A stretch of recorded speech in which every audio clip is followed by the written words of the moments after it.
Hello. Well, ito, nagbibisita na naman ako dito sa taniman. Ang hirap maglakad.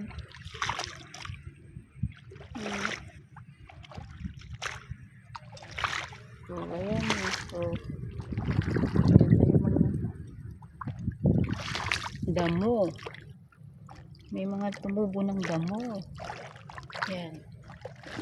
Ayan yung mga puno ko, guys. Ikot-ikot natin.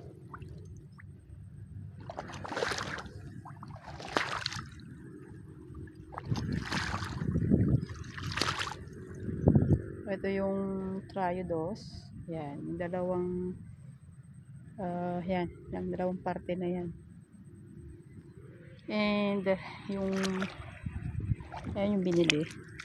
Tapos yung hybrid na galing ng DA. Thankful tayo at may palibre. Gobyerno. Ayan. Pwede na yan, guys. Oh, di ba? 1, 2, 3.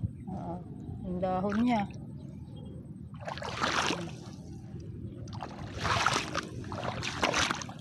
Ang laki na, oh. 1, 2, 3. Tatlo na yung ano niya. Ang dahon. Oops. May water lily. Pag pinupuntan ko si tatay noon, sinasabi niya, tanggalin ko daw yung mga water lily.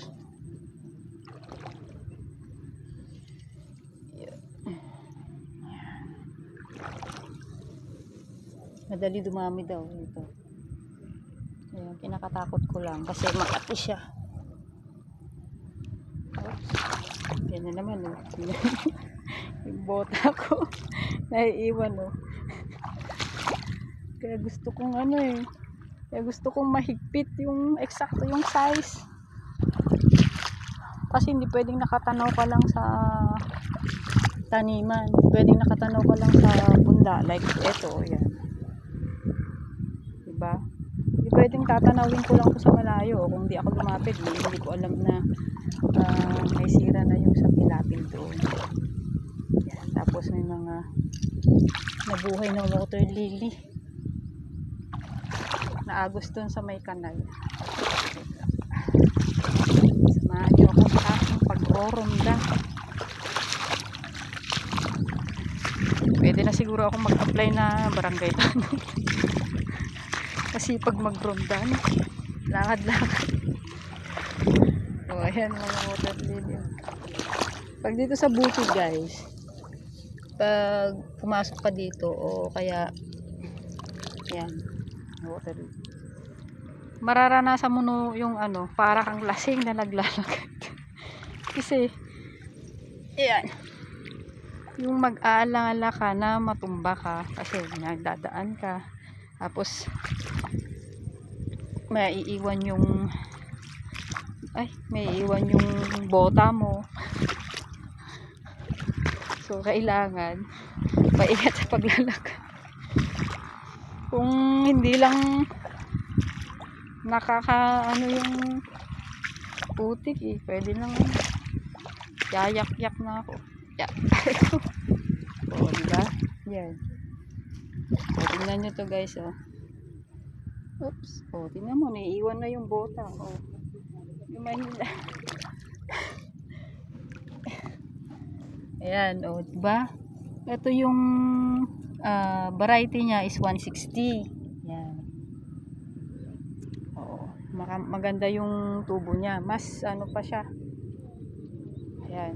Nakahabol siya, oh. Kasi alam mo, ang unang naihagis dito ng pinsan ko, yung triodos doon. Tapos sunod yung galing ng DA na SL19. Yan. Hybrid yan. So, ito naman, yung breed 160. Ito yung sinasabi nilang malambot at pangkain. Ito na yung naranasan ko na magpatanim ng ganito, guys. And malambot talaga. So ito yung ginagawa ko dito. Pag nag-iikot, relate ang mga magsasaka dyan. Yung iba kumukuha ng kuhol na pang-ulam. Ako naman guys, naturuan ako ng tatay ko na pag may madaanan kang kuhol, pulutin mo na. Para kasi ang kuhol ay madali dumami, madali mangitlog, ang dami-dami. Siguro kung pwede lang tong pagkakitaan, mas mabilis pa itong dumami isa sa sa palay. Yan. Konting tsaga-tsaga.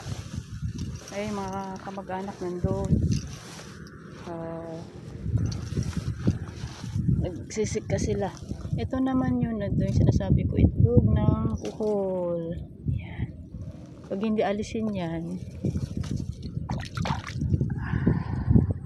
pag nagpisa yan, lagot. Sobrang dami na naman yan. Yan. Samahan nyo ako lagi guys. Mga tol. Ay. Kung andito pa si tatay, nako. Hindi ko kailangang gawin to. Siya lagi noon. Tatawagin lang niya ako pag pag magpapamerienda na. Kaya nakakamiss si tatay. Ang hirap, napakahirap ng walang ama. Kaya kayo guys, pag ang magulang nyo, hindi lang ama, pag ang tatay nyo dito rin siya lumaki sa pagsasaka, sobrang hirap nila. Kaya kung meron kayo, huwag nyo silang pahirapan, huwag nyo na silang hayaang magsikaso ng taniman. Ganito kahirap, na experience ko lahat. Ayan, ngayon hindi na rin ako makabalik-balik sa trabaho. O ayun niya. Ayan, muntik na matumba.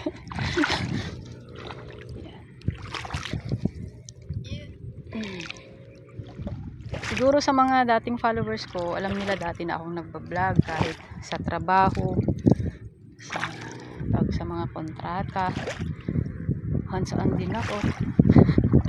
Naggagawa din, o kaya yung mga kasama ko sa trabaho, binibidyo ko. Pero ngayon, siguro more on na sa farming, sa pag-aalaga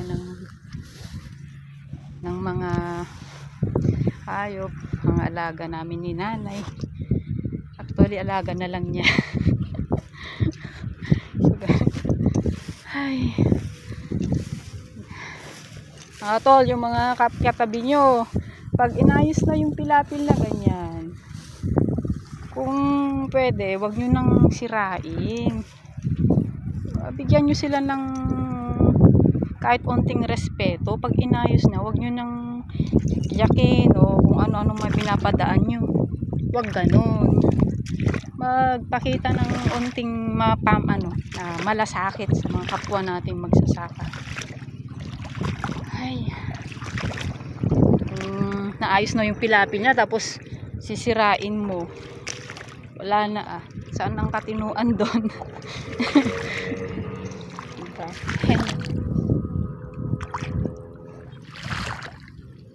Yan. So malapit na tayo sa finish line. Yan, ganito yon, iikot, tapos babalik na naman mamayang hapon para mag-check ng tubig. Yung patubig ang importante guys, yung patubig. Pag wala siyang tubig, magdadamo.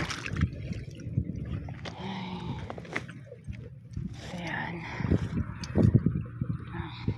Salamat ulit at sinasamahan nyo ako.